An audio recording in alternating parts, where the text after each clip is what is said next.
ज़ाहिर आपको अब नजर आ रहा है, और ये अल्लाह का शुक्र अदा करें कि इनको इस कदर नंगा कर दिया कि अब इन्हें मालूम है कि ये तस्वीर लगाएं या ना लगाएं, अवाम जो है वो इनके खिलाफ खड़ी है।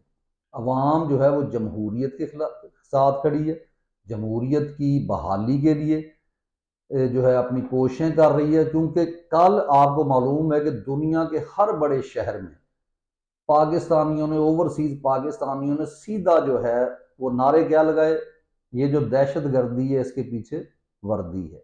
तो सिंपल सी बात है कि उनको ये समझ आ गई कि ना हमारी इस मौजूदा सूरत हाल का जुम्मेदार कोई सियासतदान नहीं, उनको पता है कि ये सिर्फ और सिर्फ मिलिट्री इस्टेब्लिशमेंट है और उनकी बेजा मुदाखलत है पाकिस्तानी सियासत में, जिसकी वजह से उनकी ऊपर ये तमाम मुसीबतें जो हैं वो उनकी वजह से उतरती हैं।